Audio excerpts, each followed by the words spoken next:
අද 2021 පෙබරවාරි 9 අඟහරුවාදා සිරස්තල මෙරට කොවිඩ් ආසාදිතයන් 70,000 පණි. රටේ අධි වසංගත තත්ත්වයක් ගැන රතු එළියක්. අධි වසංගත තත්ත්වයක් ඇති වෙනවා කියන එක තමයි දැනට ඔප්පු වෙලා තියෙන්නේ. බදුල්ලේ පාලනය කළ නොහැකි තත්ත්වයක්. සමාජගත වීමේ ලකුණු අපිට පේන්න තියෙනවා. අත්‍යවශ්‍ය භාණ්ඩ කිහිපයක මිල පාලනයට නිකුත් කළ ගැසට් නිවේදන 4ක් අහෝසි කෙරේ. ගැසට් වලින් පළක් නොවූ බව ඇමති බන්දුල කියයි. ඒ ගැසට් නිවේදනයට අනුව භාණ්ඩ කොහෙවත් විකුණුන්නේ නැහැ. ඒ පාලන මිල ගැසට් එක අහෝසි කළා. පොහොට්ටුවේ චෝදනාවලට විමල්ගෙන් පිළිතුරු. තවත් පක්ෂයක හිටියයි කියලා වෙනත් පක්ෂයක් ගැන කතා කරන්න බෑ කියලා එහෙම නීතියක් නෑ. අර්බුද නිර්මාණය කිරීමට මහින්ද පාවිච්චි නොකරන්නයි ඇල්ලේ හිමි කියයි. එතන මේ අනවශ්‍ය අර්බුදයක් මහින්ද රාජපක්ෂ මහත්තයත් පෙරමුණේ තියාගෙන ඇති කරන්න හදනවා. ගම්පහ වෘක්ෂය රකිමින් අධිවේගී මාර්ගය වෙනස් කරන්න. පරිසරවේදීන් රසකගෙන් ජනපතිට ඉල්ලීම. ඇමරිකාවේ කොවිඩ් ආසාදිත දරුවන් ලක්ෂ 29ක්. කොවිඩ් එන්නත් ගැන පළ කරන අසත්‍ය ප්‍රචාර ඉවත් කිරීමට Facebook සමාගම තීරණය කරයි. සිරස්තල Verana. This is Ava Verana. Prime time. With Vasanthi Nanayakara and Dilipa Hinayaka. Live from Studio 24 in Colombo. අයිබෝන් ඔබදත් එක්වන්නේ ශ්‍රී ලංකාවේ අංක 1 සහ විශ්වසනීයම පුවත් විකාශය අද දෙරණ 6:55 සමගින්. බදුල්ල රිදී මාලියද්ද ගැඹුණුපුර ඇඟලුම් ආයතනයෙන් තවත් ආසාදිතින් 202 දෙනෙකු හඳුනාගෙන තිබෙනවා. බදුල්ල දිස්ත්‍රික් සෞඛ්‍ය අංශ පෙන්වා දෙන්නේ පාලනය කළ නොහැකි ආකාරයෙන් දිස්ත්‍රික්කයේ තුල කොවිඩ් වසංගතයේ පැතිර යාමේ දැඩි අවදානමක් මතුව ඇති බවයි. මේ දක්වා මෙරටින් හඳුනාගත් සමස්ත කොවිඩ් ආසාදිතයින් සංඛ්‍යාව 70,000 ඉක්මවා තිබෙනවා.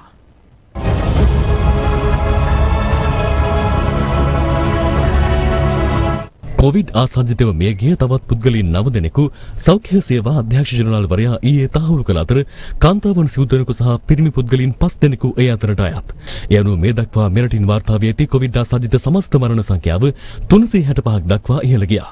මට්ටක්කුලිය, අලුත්කඩේ, හොරණ, මීගමුව, මාවනැල්ල, ගුරුදෙනිය, කුරුණෑගල, අනුරාධපුර සහ පළමු වරට කයිට් ස්තූපදී පදිංචි අයෙකුද මිය ගොස් තිබෙනවා. එම පුද්ගලයන් 9 දෙනා දිස්ත්‍රික් 8ක පදිංචිකරුවන් වීම විශේෂත්වයක්. මොනරාගල මූලස්ථාන පොලිසියට අනුයුක්තව සේවය කළ පූර්ව විශ්‍රාම නිවාඩු ලබා සිටි 59 හැවිරිදි උප පොලිස් පරීක්ෂකවරයෙකු කොවිඩ් වෛරසය ආසාදනයෙන් මිය ගොස් තිබෙනවා. ඔහු කොවිඩ් ආසාදනයෙන් මිය ගිය පළමු පොලිස් නිලධාරියයි. දිස්ත්‍රික් 19කින් කොවිඩ් ආසාදිතයන් 887 දෙනෙකු ඊයේ හඳුනාගෙන තිබෙනවා. කොළඹින් ආසාදිතයන් 214 දෙනෙකු වාර්තා වූ අතර වැඩිම ආසාදිතයන් හඳුනාගෙන තිබෙන්නේ කොළොන්නාව ප්‍රදේශයෙන්. එම ගණන 37ක්. මිරිහානෙන් ආසාදිතයන් 31ක් සහ වැල්ලම්පිටියෙන් ආසාදිතයන් 23 දෙනෙකු වාර්තා වුණා. ගම්පහින් 208 දෙනෙකු හඳුනාගත් අතර දෙවන දිනටත් 200කට ආසන්න ආසාදිතයන් සංඛ්‍යාවක් බදුල්ල දිස්ත්‍රික්කයෙන් වාර්තා වුණා. එම ගණන 181ක්. පළවෙනි වතාවට PCR පොසිටිව් රේට් එක 7.2 දක්වා ගමන් කරලා තියෙන. සමහර තැන්වල මේක 15 20 25 30 ගමන් කරන තැන් තියෙනවා. ඒ කියන්නේ අධි වසංගත තත්ත්වයක් කළා ඒ ප්‍රදේශ ගමන් කිරීම සඳහා මේ අවස්ථාවන් හරහා ඇති වෙනවා කියන එක තමයි දැනට ඔප්පු වෙලා තියෙන්නේ. හොඳම උදාහරණේ කුරුණෑගල අඹම්පොළ විවාහ මංගල උත්සවයේදී අලුත් ප්‍රභේදයක්ද මේ බිහි වෙලා තියෙන්නේ කියන එක මේ අඹම්පොළ ආශ්‍රිතව අපි හොයලා බලන්න ඕනේ. දැන් දකුණු අප්‍රිකාව ඊයේ දවස්වල ඇස්ට්‍රසෙනිකා එන්නත භාවිතා කිරීම తాවකාලිකව අත්හිටුවා.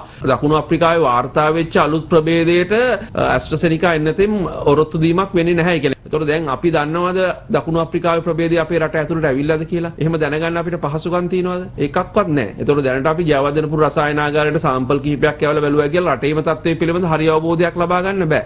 සේවකයන් 2300ක් සේවයේ නියුතු බදුල්ල රිදී මාලියද්ද ගැමුණුපුර ඇඟලුම් ආයතනයෙන් තවත් ආසාදිතයන් 202 දෙනෙකු හඳුනාගත් බව සෞඛ්‍ය අංශය සඳහන් කළා. ඒ අනුව මේ දක්වා ඇඟලුම් කම්හලින් වාර්තා වූ කොවිඩ් ආසාදිතයන් ගණන 581ක්. ඒ අතර මහියංගන ඇඟලුම් කම්හලින් මේ දක්වා හඳුනාගත් කොවිඩ් ආසාදිතයන් ගණන 115ක් දක්වා ඉහළ ගොස් තිබෙනවා. බදුල්ල දිස්ත්‍රික්කයේ තුල රෝගය සමාජගත වීමේ ලකුණු අපිට පේන්න තියෙනවා. මොනතරම් දත්ත සැඟවුවත් අපිට කියන්න තියෙන්නේ සෞඛ්‍ය ධාරිතාවය උපරිමයටම ලං වෙලා තියෙනවා. මොනරාගල විහාරමුල්ල ප්‍රදේශයේ දානමය කටයුත්තක් සඳහා සහභාගී වූ එකම පවුලේ 9 දෙනෙකු ඇතුළු 9 දෙනෙකුට කොවිඩ් වෛරසය ආසාදනය වී ඇතැයි තහවුරු වී තිබෙනවා. මේ හේතුවෙන් දානමය කටයුත්තට සහභාගී වූ භික්ෂුන් වහන්සේ 12 නමක්ද නිරෝධායනය සඳහා යොමු කෙරුණා. අද දිනේ ආසාදිතයන් 571 දෙනෙකු අලුතින් හඳුනාගත් බව යුද හමුදාපති ජෙනරල් ශවේන්ද්‍ර සිල්වා මහතා සඳහන් කළා.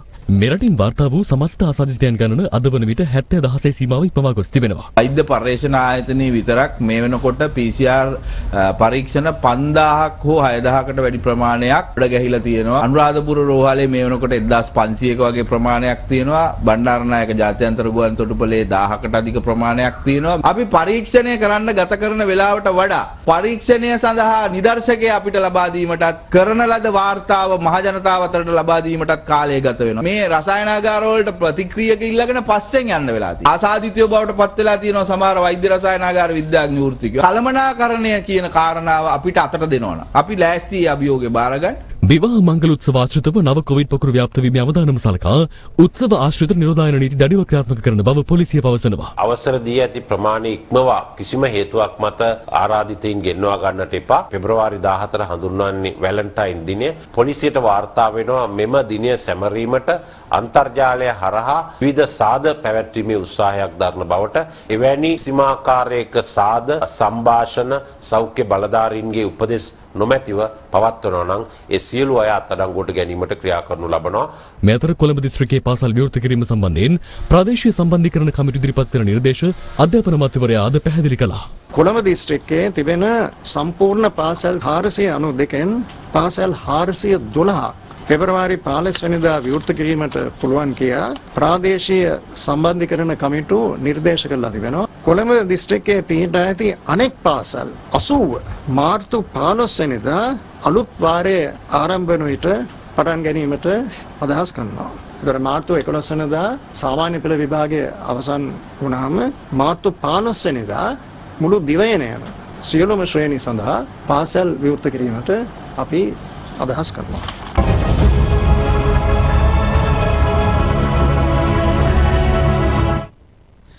2019 වසරේ අවසන් භාගයේදී චීනයේ වූහාන් නගරයේ කොවිඩ් වෛරසය සැලකිය යුතු තරමින් සංසරණය වී නොමැති බවට ලෝක සෞඛ්‍ය සංවිධාන විමර්ශන කණ්ඩායම අද නිල වශයෙන් නිවේදනය කළා. ඒ විමර්ශන අවසන් කිරීමෙන් පසු ඒකාබද්ධ මාධ්‍ය හමුවක් පවත්වමින් කොවිඩ් ආරම්භයත් සමග ලෝපුරා ප්‍රචාරය වූයේ එහි තිබිරිගේ වූහාන් නගරය බවයි. ඒ පිළිබඳ සොයා බැලීමට ලෝක සෞඛ්‍ය සංවිධානයේ විශේෂඥ කණ්ඩායමක් වූහාන් වෙත පසුගියදා පැමිණියා. සිය විමර්ශනය අවසන් කළ විශේෂඥ කණ්ඩායම ඒකාබද්ධ මාධ්‍ය හමුවක් අද වූහාන්හිදී පැවැත්වුවා. එහිදී ඔවුන් නිල වශයෙන් නිවේදනය කළේ 2019 වසරේ අවසන් භාගයේදී වූහාන් නගරයේ කොවිඩ් වෛරසය සැලකිය යුතු තරමින් සංසරණය වී නොමැති බවයි. කොවිඩ් කාරක වෛරසය මිනිසාට සම්ප්‍රේෂණය වන්නට ඇති ආකාර දෙකක් සම්බන්ධයෙන් මෙහිදී ඔවුන්ගේ අවධානය යොමු වී ඇති අතර අතරමැදි වාහකයන් ඔස්සේ හෝ ශීතකල නිෂ්පාදන වෙළඳාම හරහා ඒ සිදුවීමට වැඩි හැකියාවක් ඇති බව ඔවුන්ගේ නිගමනයයි. මේ දක්වා ඇමරිකාවේ දරුවන් ලක්ෂ 29කට කොවිඩ් ආසාදනය වේ ඇති බව අනාවරණය කෙරුණේ එරට ලදරු රෝග පිළිබඳ ආයතනයක් විසින්. එම සංඛ්‍යාව එරට සමස්ත ආසාදිතයන්ගෙන් 12.9%ක්. පෙබරවාරි 4 වනදායි අවසන් වූ සතියේදී පමණක් කොවිඩ් ආසාදනය වූ ළමුන් ගණන 1,17,500 ඉක්මවා තිබුණා. වසංගතයෙන් වැඩිම බලපෑම් එල්ල වූ ඇමරිකාවෙන් වාර්තා වන කොවිඩ් ආසාදිතයන් ගණන 2,77,00,000 ඉක්මවනවා. ඊයේ වාර්තා වූ මරණ 1,489ත් සමග එරට මුළු කොවිඩ් මරණ ගණන ඉහළ යන්නේ 4,76,405ක් ලෙසින්. මේ අතර කොවිඩ් එනත් සම්බන්ධයෙන් අසත්‍ය තොරතුරු සම්ප්‍රේෂණය කරන සටහන් ඉවත් කිරීමට Facebook ආයතනය තීරණය කර තිබෙනවා. ඒ අනුව Facebook, Instagram සමාජ මාධ්‍ය මගින් සංසරණය වන මෙවන් පුවත් වහාම ඉවත් කරනු ඇති. දකුණු කොරියාව සුරතල් සතුන් සඳහා කොවිඩ් පරීක්ෂාව ආරම්භ කර තිබෙනවා. රෝග ලක්ෂණ පෙන්නුම් කරන ගෘහාශ්‍රිත බලලුන් සහ සුනකීන් සඳහා ඒ අර්ධයේ පරීක්ෂාවන් සිදු කිරීමට නියමිතයි. ගෝලීය කොවිඩ් ආසාදිතයන් ගණන 10,70,00,000 ඉක්මවා ගොස් තිබෙනවා. ලෝපුරා සිදු වූ මරණ ගණන 23,36,000කට අධිකයි.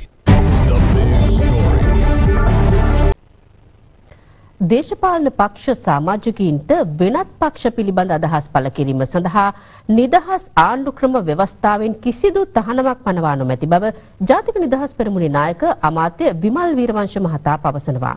සතියන්ත පුවත්පතකට ලබා දුන් සම්මුඛ සාකච්ඡාවක් පිළිබඳ එල්ලවන චෝදනාවලට පිළිතුරු ලබා දෙමින් අමාත්‍යවරයා මේ බව සඳහන් කළා.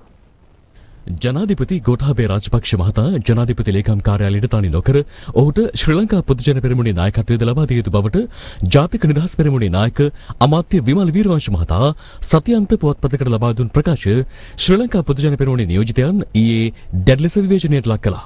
ඒ නායකත්වය සම්බන්ධයෙන් එතුමා කරපු ප්‍රකාශය එතුමා ජනතාවගෙන් සමාව ඉල්ලා වහා ඉල්ලා අස්කර ගත යුතුයි කියන තැන පක්ෂයක් හැටියට අපි ඉන්නවා. එල්ලවනේම චෝදනා සම්බන්ධයෙන් අද මීගමුවේදී පැවති නඩු කටයුත්තකින් අනතුරුව අමාත්‍ය විමල් වීරවංශ මහතා පිළිතුරු ලබා දුන්නා. ශ්‍රී ලංකා පොත්ජන පෙරමුණේ ඊයේ මාධ්‍ය හමුවක් තියලා දැඩි විවේචනයකට ලක් කරලා ඔබතුමා එකල ප්‍රකාශ සම්බන්ධයෙන් සමාව අරගෙන ඒක ඉල්ලා අස්කරගත යුතුයි කියලා.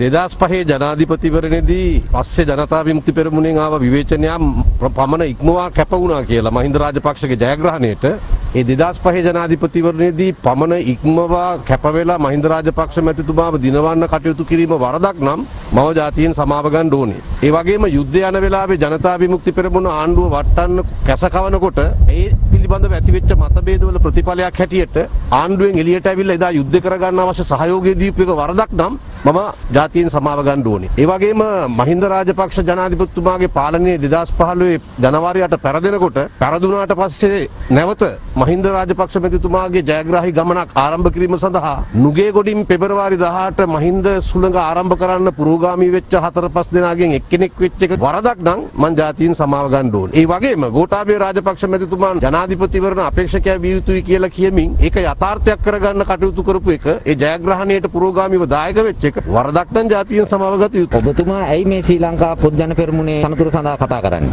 මහින්ද රාජපක්ෂ මැතිතුමන් කොහොමත් නායකත්ව තනතුරේ ඉන්න ගමන් තවත් සුදුසු තනතුරකට ගෝඨාභය රාජපක්ෂ මැතිතුමන් සිටියානම් මේ රටේ දේශපාලන බලවේග සමග තිබෙන සහසම්බන්ධය මීට වඩා වැඩි වෙනවා. ඒක ආණ්ඩුවේ ගමනටත් රටේ උන්නතියටත් උපකාරී වෙනවා, හේතුවක් වෙනවා. ඉතින් තවත් පක්ෂයක හිටියයි කියලා වෙනත් පක්ෂයක් ගැන කතා කරන්න බෑ කියලා එහෙම නීතියක් නෑ. ආණ්ඩු ක්‍රම ව්‍යවස්ථාවෙන් එහෙම කතා කිරීමේ නිදහස සීමා කරලා නෑ. එහෙමනම් අපිට UMP ගැන කතා කරන්න බෑ. එහෙමනම් අපිට JVP ගැන කතා කරන්න බෑ. එහෙමනම් අපිට අපේ සංවිධානය ඇතුලේ තියෙන වෙනත් පක්ෂයක් ගැන කතා කරන්න බෑ. එහෙම ප්‍රශ්නයක් නෑ. නවක මන්ත්‍රීවරයෙක් තමයි ඔබතුමාට මේ වාක්‍යවර එල්ල කරන්නේ. පොඩි ළමයි ඉතින් සමහරලාට ඔය බඩු මුට්ටු පොඩි පට්ටම් කරගන්නවා. ඒවට අපි එච්චර කලබල වෙන්න ඕනේ නෑ. එහෙම කවුරු හරි අපේ පක්ෂයට සම්බන්ධ වෛද්‍යවරු දෙන්නෙක් හරි කවුරු හරි දේශසුත්තු සේවා වලට සම්බන්ධයි ඉන්නවා නම් මම ජනාධිපතිතුමාගෙන් ඉල්ලනවා වහම පොලිස්පතිතුමාට උපදෙස් දෙන්න ඒ පිළිබඳව පරීක්ෂණයක් කරන්න කියලා. ඔය බොරු අවලාද ගහන්නේ.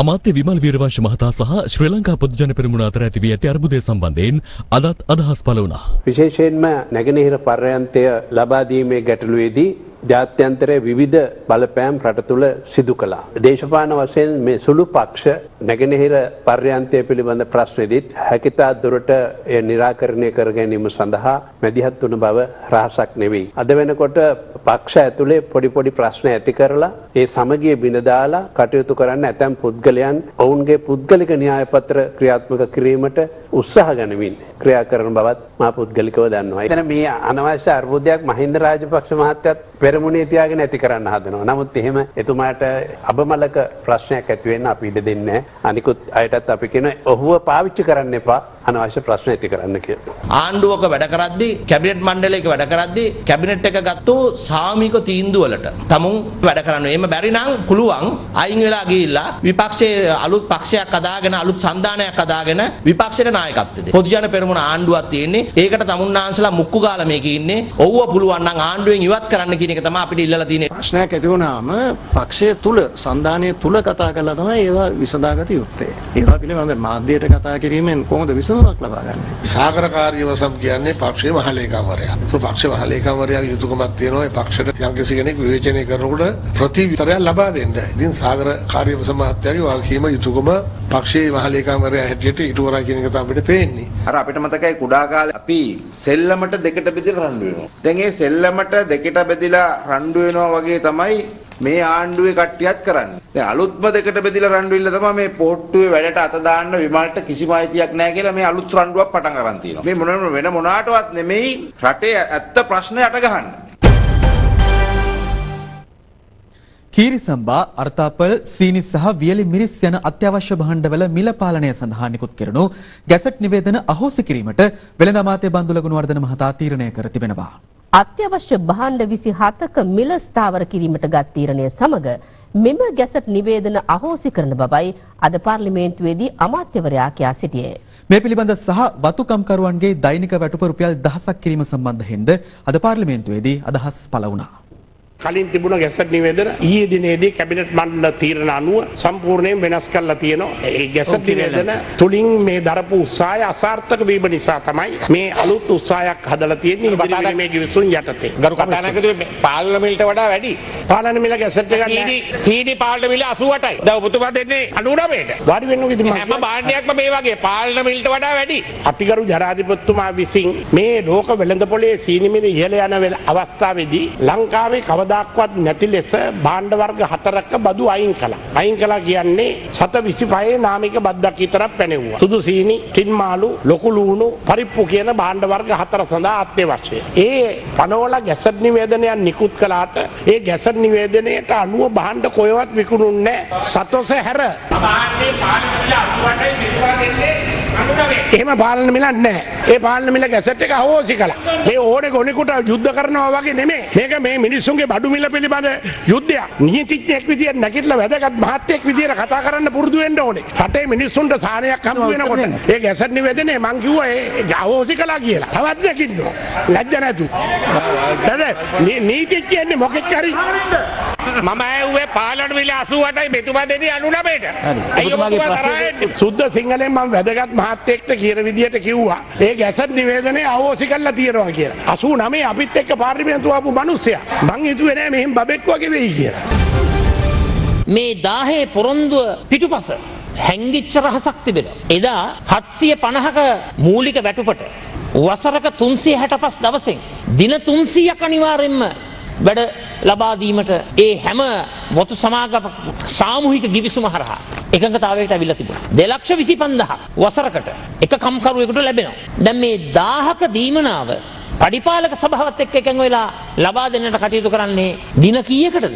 මාසෙක දින ගණනින් දින 13කට පමණයි. අවුරුද්දම ගත්තොත් දින 156. එතකොට 156 1000න් වැඩි කරාම 1,56,000යි. හැබැයි මීට පෙර තිබුණු තත්ත්වය මොකද්ද? 2,25,000යි. මේ කරන්නට යන දෙයින් වතුකම්කරුවට ලැබුණු වාර්ෂික ආදායමෙන් 69,000ක් අඩු වෙනවා. රජයේ ප්‍රතිපත්තිය ක්‍රියාත්මක කිරීමට අපිට තියෙන එකම විකල්පය පරිපාලක මණ්ඩලයට ගිහිල්ලා මේ පඩිය නියම කරන එක. ඒ තමුන්නාසේක විවේචනය කරනවා විකල්පයට ගියාට ඔබතුමා කියන්නකො වෙන තියෙන අනිත් විකල්පය මොකද්ද කියලා යන්න තියෙන. දින 13යි වැඩ දෙන්න පුළුවන්. නෑ නෑ මෙවැනි කොන්දේසි. දැන් එවැනි කොන්දේසි දාන්න එතුමලට අයිතියක් නෑ. අපි මුලින්ම රජයේ ආයතන එක ගෙවලා අපි පෙන්නනවා. ගෙවන්න බැරි වතු සභාගම් වලට රජය ප්‍රසිද්ධ ප්‍රකාශයක් කළා තිනවා කරුණාකරලා වතු ආපසු අපිට දෙන්න. අද ඔය කිව්වට ඒ වතු සමාගම් දෙනවා කියලා. ඔය කියන රජයට සතු වතු සමාගම් EPF එකවත් ගෙවලා නෑ අවුරුදු ගාණක් තිස්සේ. ඒ වතු වල ගස් ටික කපාගෙන තමයි EPF සමහර ඒවා තැම්පත් කරන්නේ. මේ පාර්ලිමේන්තුවට පනතක් ගෙන්නේ. වතු කම්කරුවන්ගේ අවම වැටුප රුපියල් 10යි කියලා. එච්චරයි තියෙන්නේ. නෑ ඔබතුමාගේ වෙලා කතන්න. නෑ ඔබතුමා උදේ කණ්ඩායම් නායක රැස්වීමෙත් බැනුම් අහලා ඉන්නේ. දැන් මේ ඕන නැති ඒවට දෙන්න බෑ. ඇමතිවරයා ගැසට් එක ගැහුවට පස්සේ හාම්පුතුන් උසාවි ගියොත් මොකද කරන්නේ? නඩු දැම්මොත් මේ ක්‍රියාවලිය තව දිග්ගැස්සෙන. ඊට පස්සේ ආණ්ඩුව කියයි අපි ගැසට් එක ගැහුවා. දැන් හාම්පුතුන් උසාවි ගිහිල්ලා තිනවා. ඒ නිසා දෙන්න විදියක් නෑ. ඔය තුරුම්පුනේ මේ ගහන්න ගන්නේ. ආම වේතනයට එය උසාවි ගියොත් උසාවිය ඒ පිළිබඳව පෙත්සම විභාග කරන්නෙත් නැතුව විසි කරයි කියලා තමුන්නාන්සේට මතක් කරනවා. මේකත් වෙන්නේ හරියට නංගි පෙරලා අක්කා දුන්නා වගේ තමයි. ඒ නිසා ඒ වෙලේ බෑ මෙතන.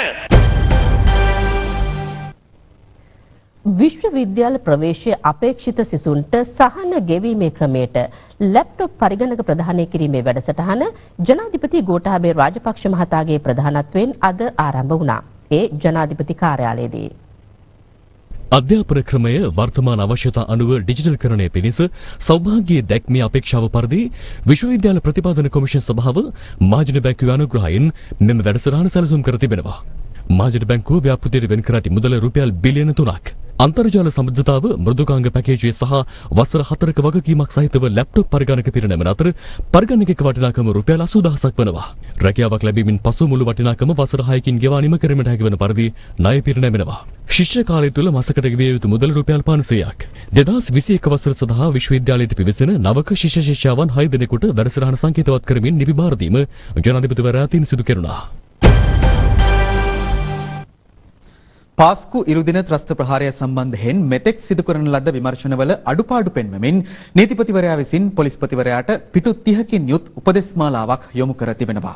නීතිපතිවරයා පොලිස්පතිවරයාට උපදෙස් දී ඇත්තේ පාස්කු ප්‍රහාරය පිළිබඳ විමර්ශනය කළ ජනාධිපති කොමිසමේ අවසන් වාර්තාවේ පිටපතක් ජනාධිපති ලේකම් කාර්යාලයෙන් ලබාගෙන වැඩිදුර විමර්ශනයක් සිදු කරන ලෙසයි.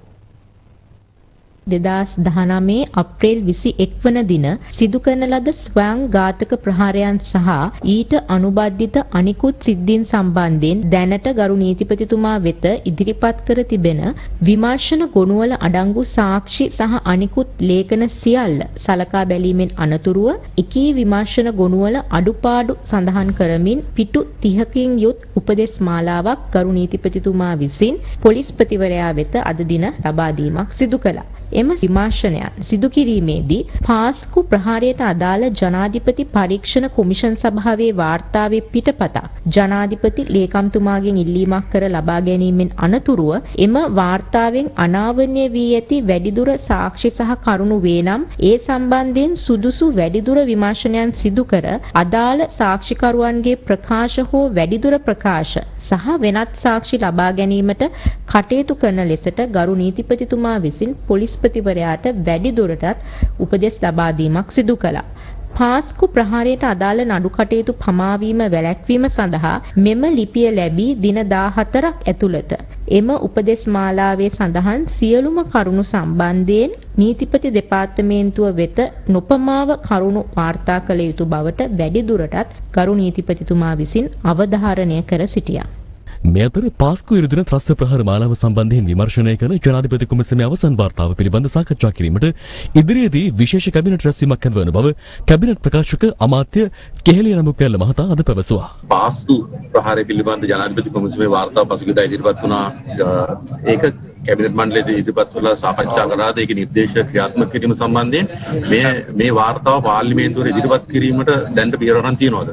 මේ සම්බන්ධව තාම කැබිනට් මණ්ඩලයේ සාකච්ඡාවකට තිබෙන්නේ නැහැ. මොකද කැබිනට් මණ්ඩලයේ තියෙන අනිකුත් කරුණුත් එක්ක එය ගත නොහැකි කියන මතය තිබ්බේ.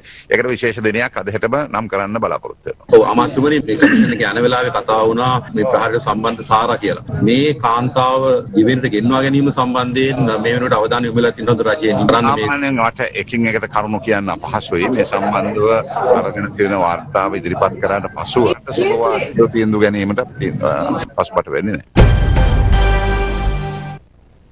රතුදත්ත පොතට පවා ඇතුළත්ව තිබූ ක්‍රූඩියා සෙලනිකා ශාකයේ තවත් ශාක 7ක් මෙරට විවිධ ප්‍රදේශවලින් මේ වන විටත් සොයාගෙන ඇති බව පෙරදිනේ උද්භිද උද්‍යානයේ නියෝජ්‍ය අධ්‍යක්ෂ අචලා අත්තනායක මහත්මිය පවසනවා. කෙසේ වෙතත් පරිසරවේදීන් පවසන්නේ ගම්පහ දාරළුවේ පිහිටි අදාළ ශාකය වෙනත් ස්ථානයක රෝපණය කිරීම ඊට තර්ජනයක් බවයි. ලෝකයින් මදවී ගී බවට සඳහන්ව රතුදත්ත පොතට පවා ඇතුළත් වූ මෙරටට ආවේනික පණු කරදෙහිවත් ක්‍රෝඩියා සිලනිකා ශාකය පිළිබඳව මේ වන විට සමාජය තුළ දැඩි කතාබහක් මතුව තිබෙනවා. ඒ මධ්‍යම අධිවේගී මාර්ගය ඉදි කිරීමේදී ගම්පහ දාරළුව ප්‍රදේශයේ වන ලැබකින් හමු වූ එම ශාකය වෙනත් ස්ථානයක රෝපණය කිරීමට සූදානම් වීමත් සමගයි. කෙසේ වෙතත් මෙම ශාක වර්ගයේ තවත් ශාක 7ක් ගම්පහ දාරළුව ඇතුළු දිවයිනේ ස්ථාන 6ක ඇති බව පෙරදිනේ උද්භිද උද්‍යානයේ නියෝජ්‍ය අධ්‍යක්ෂ අචලා අත්තනායක මහත්මිය පවසනවා. ඒවා පිහිට ඇත්තේ ගම්පහ බෙම්මුල්ල, ගම්පහ උද්භිද උද්‍යානය, දොරණගොඩ දකුණ, මිනුවන්ගොඩ හැන්දිමහර, කඩුවෙල සහ ගම්පහ දාරළුව යන ප්‍රදේශවලයි. තවත් ශාක අපිට දැනට අඳුන ගන්න පුළුවන් වුණ ඒවා එතකොට 7ක් ඔක්කොම ඒ දාරළුව තියෙන ශාක දෙකත් ඇතුළුව විශාල ශාක තියෙනවා. ඊට අමතරව පැල විශාල සංඛ්‍යාවක් ඒ ගස් යට හැදිලා තිබුණා. ගම්පහ උද්භිද උද්‍යානයේ පැල කීපයක් තියෙනවා. එමෙන්ම ක්‍රෝඩියා සිලනිකා ශාකයේ පැල 20ක් පෙරදිනේ උද්භිද උද්‍යානයේ රෝපණය කර තිබෙනවා.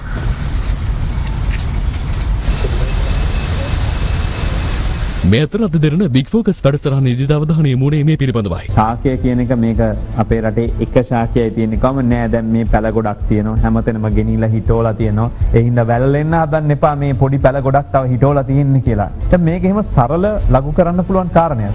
මම හිතන්නේ එහෙම ලඝු කළ නොහැකි. මොකද හේතුව මේ ගහත් එක්ක තියෙන වෙනම පරිසර පද්ධතියක් නිර්මාණය වෙලා ඊළඟට ওই පොඩි පැල මේ තත්වයට එන්න කොච්චර කල්යයිද කියන ගැටලුකාරී තත්වයක් තියෙනවා. ඒවට එන්න පුළුවන් වේද? වෙන පරිබෝධකයෙක්ගේ හානි සිද්ධ වෙයිද? ඒ වගේම මේ ගහටත් ඒ තර්ජන එක්තරා දුරකට තියෙනවා. හැබැයි යා මේ වන විට විශාල ජීවියෙක් බවට පරිවර්තනය වෙලා තියෙනවා. ඉතින් මෙවැනි ගහක් වෙනත් තැනකට ගෙනියනවා නම් ඒ ගහේ මූල සංයුතිය වෙනම පරීක්ෂා කරන්න ඕනේ. දැන් ඒකට අලුත් තාක්ෂණික මෙවලම් තියෙනවා. මේ මුල් කොහෙටද ගිහින් තියෙන්නේ? ඊළඟට පසේ තත්වය, වර්ෂාපතනය, ආර්ද්‍රතාවය, අභ්‍යන්තර ජල වහන රටාවන් මේ සියල්ල බලන්න ඕනේ. දැන් මේ ගහ විතරක් නෙමෙයි. එතන අපි පූර්ව නිරීක්ෂණයේදී දැක්කා කුඩා ගස් දෙකක් ඒ යවට තියෙනවා. දැන් හැබැයි අපිට දැන් පෙනී යන්නේ ඒ ගස් දෙක නැති බවයි. ඉතින් බොහෝ විට මම හිතන්නේ ඒ ගස් දෙකත් මිය ගිහිල්ලා හෝ කපා දැමීමකට ලක් වෙලා තියෙනවා. අතිගරු ජනාධිපතිතුමාගෙන් ඉල්ලා සිටිනවා මේක ඔබතුමාට එක දුරකථන ඇමතුමකින් කරන්න පුළුවන්. ඒ හින්දා ගහ නිශ්චලව තබන්න හයිවේ එක පොඩ්ඩක් චලනය කරලා හැබැයි ඒ වගේම ගමේ කාටවත් හානියක් වෙන්නේ නැහැ. එහා පැත්තට ඉඩ තියෙනවා. ඒ හින්දා පොඩ්ඩක් එහා මෙහා කරගත්තොත් මම විශ්වාස කරනවා ගහ බේරන්න පුළුවන්. මේ ප්‍රාණඝාතයට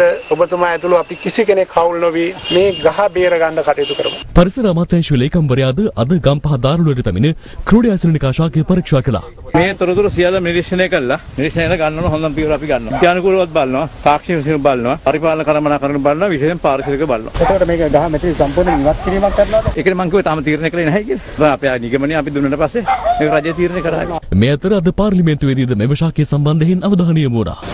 දේවානි මහත්මිය ශාකයක් වෙනුවෙන් හුදකලා සටනක් ගෙනියනවා කියලා. ඉතින් ඒ නිසා මේ ශාකය බේරගන්න රාජ්‍ය නිලධාරීවරියක් තනියම හුදකලා සටනක් කරන්න අවශ්‍ය නැහැ. අපි රටක් හැටියට එහෙනම් මේ සම්බන්ධව අපි අවධානය යොමු කරන්න ඕනි.